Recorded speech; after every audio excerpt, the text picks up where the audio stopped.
Maybe you're thinking, I can't afford custom cabinets. Or you're thinking you don't have the skills to remodel an entire kitchen.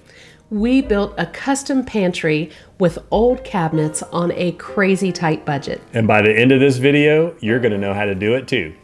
Welcome to episode 2 of our DIY kitchen remodel. And today we are talking about the entire pantry makeover. Now, this was the biggest part of our entire kitchen remodel, but I have to say it probably was the most rewarding. We turned it into a dream space. We're sharing every step from Franken-building all of these cabinets to making them fit, as well as moving water lines. We're going into all the details right now. So we have this awkward hallway that leads to our garage, and there's 2 bays in there that just aren't really usable, at least in their current situation. The first bay was a butler's pantry with open cabinetry at top, and it really just was kind of an unusable space. And the second bay was where an old washer and dryer was that they had boarded up. We found that when we were demoing it, but we turned that space into our current pantry, but it was too far down the hallway. It was a long walk to go get the cereal box and then way back into the main kitchen for the milk. In our last video, we talked all about how the other fridge was not working. So our goal was to repurpose the butler's pantry by putting the fridge there and building a pantry surround to fit our space. This solved 2 issues in that it brought the pantry closer to our kitchen and we didn't have to spend a dime on cabinetry. So the fridge arrived and we instantly had a, can we really do this? moment, because we didn't know all of the things that were not cabinet builder. No, and we weren't sure of all of the steps until we had the fridge in place. So we started by demoing the old butler's pantry.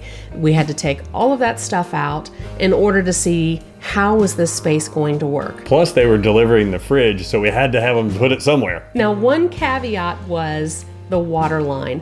Where the old fridge was, they had tied off of the water line from our dishwasher in order for us to have an ice maker and a water filter. We didn't have water over there, so we had to get creative, and thankfully we have a drop ceiling below in our music room below us. I was able to get under there, fish a new wire. I measured how far it was going to be. I think it was like 25 feet or something. Yeah. So I had to go buy a 25-foot water line. It turned out to be pretty easily done. And we made sure to get a heavy-duty braided water line because since it was going to be going a long distance, we thought, let's make sure we get the best quality for that. Okay, so once we got to the point where let's start kind of assembling. You have to visualize these things first. So having the fridge in place and then, okay, how much room do we have? Then we discovered we're gonna need some more cabinets. Yeah. Our plan was to open up the wall behind us, and the cabinets that were originally over the stove, we hoped to repurpose. So we thought, well, we'll just take those down. And then we had our first pivot. Yeah, so that was all one cabinet. There was, what, 4 sections, and they were all stuck together. So then we had to figure out, okay, how do we separate these things without damaging them? Yeah.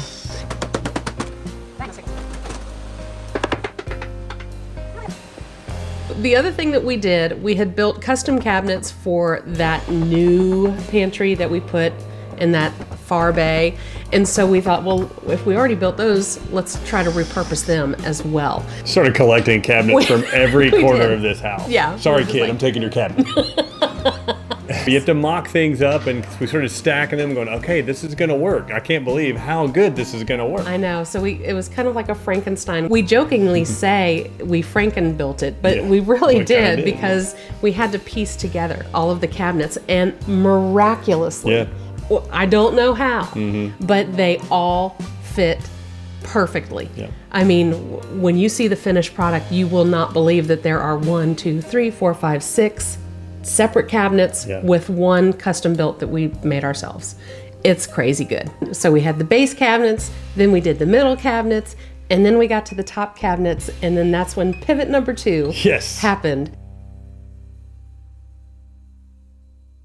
We suddenly realized that the header that is like it's a typical closet bay. Yeah. So it where kind of you would hangs have down from the ceiling. two bifold doors. Yeah, so I mean, yeah, think yeah, about yeah. that little, what is it, 10, 12 inches something like down that. from the ceiling. We wouldn't be able to open the cabinet doors above the refrigerator or on the sides. So we knew we had to. And that's when, in the last video, I said we had to raise the roof. It really wasn't the roof.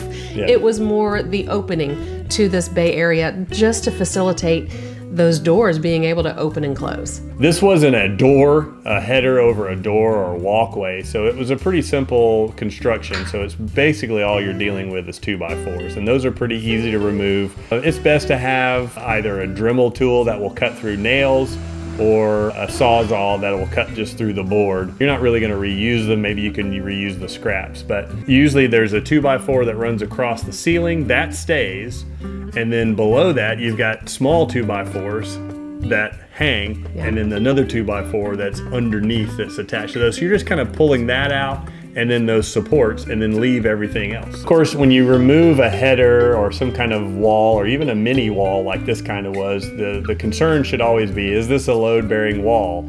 So we checked on that. We did discover that it was not load-bearing, and it was going to be pretty easy to lift it up just a few more inches to get it closer to the ceiling and allow us to open those cabinets. So we started demoing that little spot that comes down from the ceiling. And we were scared. I mean, let's be honest. Until we found out it was not load-bearing, we were like, we're not going to touch it. Not going to touch that. But even still, you're taking out the screw and you're like, okay, we're good, we're good. We were confident, but you're always, you normally overthink these things and are too afraid. And that's probably why you don't get into projects. But once you do and you get more comfortable with it, it gets easier. Well, and I think that the overthinking is actually a good thing, because if that's kind It'd of be like, way better to double check and triple check than just rip it out, and then the whole thing comes crashing down. That's right. So better to be safe than sorry, right? Yep. Okay, so once we had the header removed and the opening all the way up to the ceiling, we felt confident to proceed. One thing that we knew we were going to have to do is really secure these cabinets together so that they would stay in place. We put 2x4 ribs on the inside of the pantry bay against the drywall. That way we would have something to screw the cabinets as we stacked up into the walls on both sides and keep them in a straight line. The main thing we wanted to make sure to get right was setting those base cabinets, because that was the foundation for this entire surround. And the base cabinets were already in that spot because there was a whole table there, a tabletop that was there, and those cabinets supported that tabletop. And so we thought, well, let's just leave those because they were kind of big, and that was a good foundation to build upon. This is bubbly.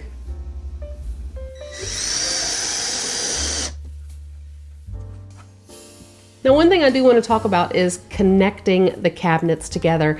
You do want to kind of keep in mind the length of screw. So it's always good to test, okay, if this screw is fully in, will it reach the cabinet above it?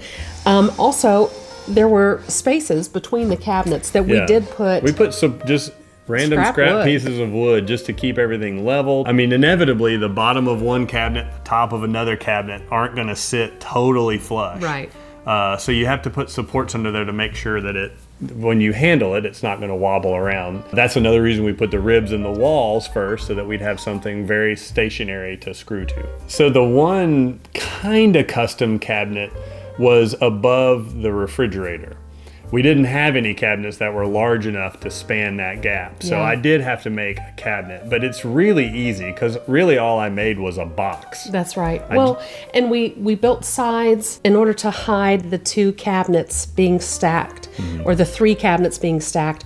We did put a fridge box, which, you've seen, they're just the typical cabinets where you slide the fridge into it. So we just went to the big box store, had them cut a great big sheet. And then that way we had these two sides. Look at them, they're cutting it. Wow, look at him go. Yeah, we made a box out of 3/4 inch plywood and just made a box around the fridge, and that box top above the fridge became the base of the cabinet. Then I just built a little square above it, and it was that was it. Yeah. And then all I did was put a trim piece up in the middle for the cabinet doors to close. So it's just building a box is all cabinetry is. Right. And it worked out great. typical cabinets are little boxes put together with the trim hiding the seams. Right. This was a literal open cavern that we just wide filled box. in. And I put a shelf in there too. Is that You did. We put a shelf in there. It was a really tall cabinet, so we wanted to make sure to utilize as much space as we could. So we put the junk up there that we don't ever have to get to. That's right. Until it's really important, like Thanksgiving, and you got to get that one cake tin down that you use once a year. Trim is your friend when you need to cover a gap, but also Bondo is your friend, or caulk or something like that. But we did employ some Bondo, which is not the easiest stuff to work with. It can be frustrating, so I didn't use it a lot. And then you sand it a bit and you get it as smooth as you can. And once the paint gets on there, you don't really see the details as much. You do have to trim out, and it's called cabinet facing. Instead of seeing just the bare bones of the cabinets themselves, what they do is they get thin pieces of trim wood and make it look one uniform piece. That was when we had to use the Bondo, because some of the seams were not quite matching up when we put those trim pieces on. But the other important thing with the trim pieces is that's what you're going to attach your doors to. You want to make sure that they're solid and everything works and flows together nicely. So you do have to get those measurements right and see how wide the door is and how thick of a piece of trim that you need to put up there. Well, and speaking of paint, we took the next step and started painting the insides. So while he would put a layer of Bondo and let that dry, we would paint, the insides, and then he would do another layer and we would do the second coat. So we just did everything that we could to just slowly make progress with the pantry. But I will say, once we got this built, it sat that way for months. We just had to push pause. We didn't have doors. But that was very easy to find things. You're like, oh, look, it's the peanut butter I wanted. That's right. But you can only live with that for so long. So after months of living with the pantry surround with no doors, we finally said, okay, let's get the doors ready. And then we realized these doors that we had used in the old pantry, we stole from the giant island. And I'm telling you, this island was, gargantuan. Just the granite alone, it took, 5 of us to move the granite out. And they had doors, but for some reason, these doors did not have a routed edge. It was very noticeable that, oh my gosh, these doors don't match the rest of the kitchen. They kind of did, but there was just something different about them. This was pivot number 3. We had to take a road trip to your dad's shop. Yes. In fact, my dad bought a router just for this. That was his excuse to own a routing table. Way to go, Dad. Any excuse to get a tool. To get a new tool. We took it over there and took a door for an example. We found the right bit, and then we ran it across the table saw. Now, this wood was also manufactured wood. What's that called? MDF. Ooh.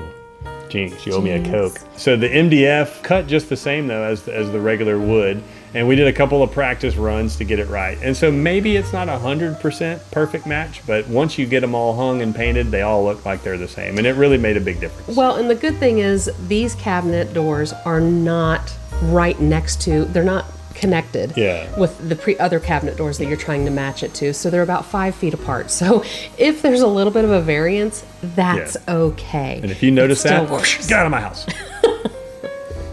So once the doors were routed, we finally felt like, let's start painting the base and let's start painting the cabinets. Now, I won't go into the detail of painting these cabinets because we are going to be doing a video on that you won't want to miss. Today is a pretty important day. What are we doing today?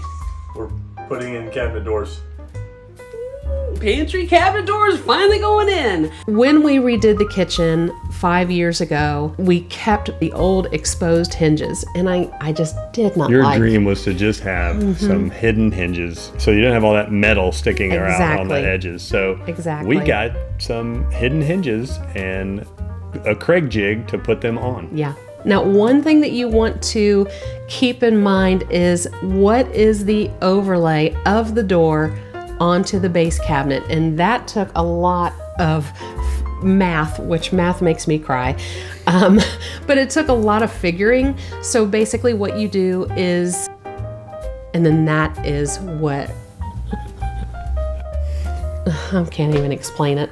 How was that door in conjunction, then you can... Good luck. Hey. I know I'm not explaining this well because this was challenging to me. If you want to measure for hinges, take the cabinet door you're going to use and go to the opening and place the door evenly so that there is no gap around the door, right?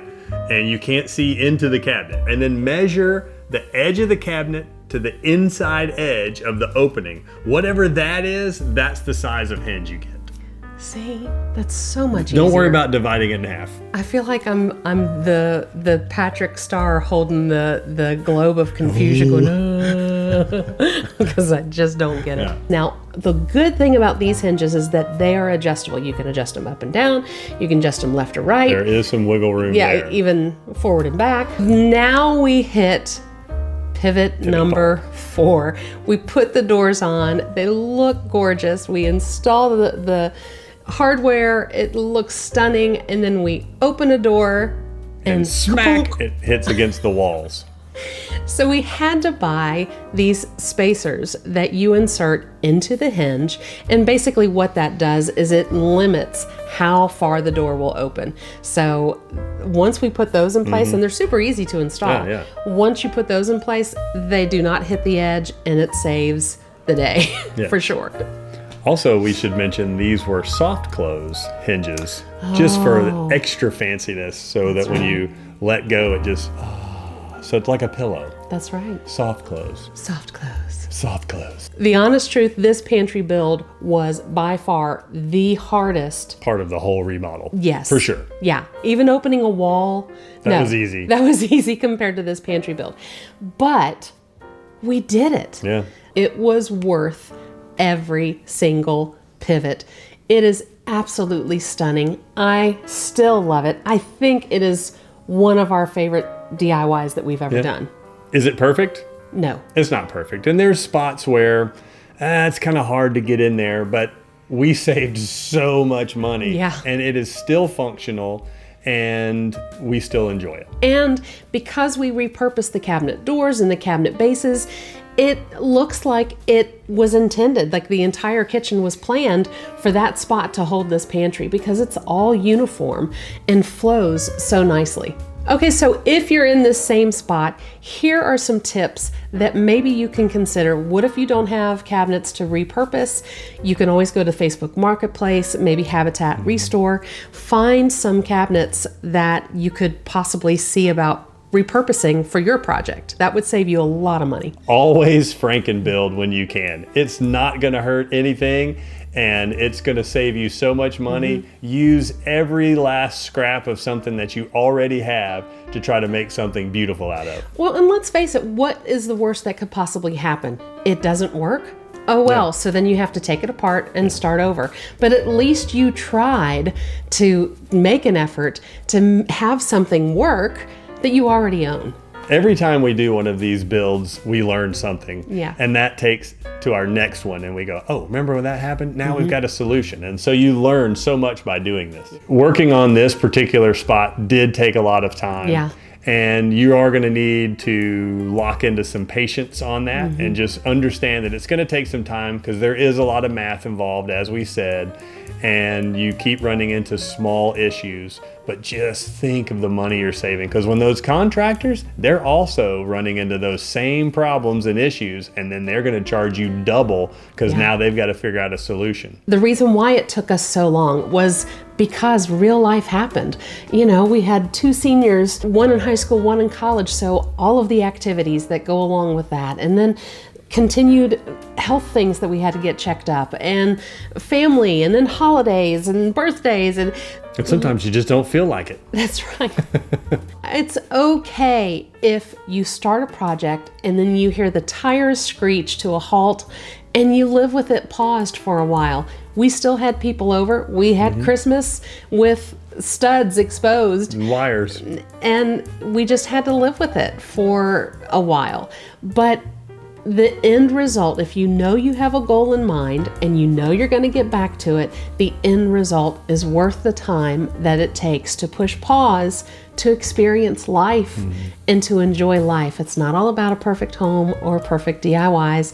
It's about creating the best life that you can have while you're here. The next video in this series, we are going to be tackling that wall. The wall is coming down, and we're going to share all the details on that, so you will want to subscribe so you don't miss the next episode coming out in this series.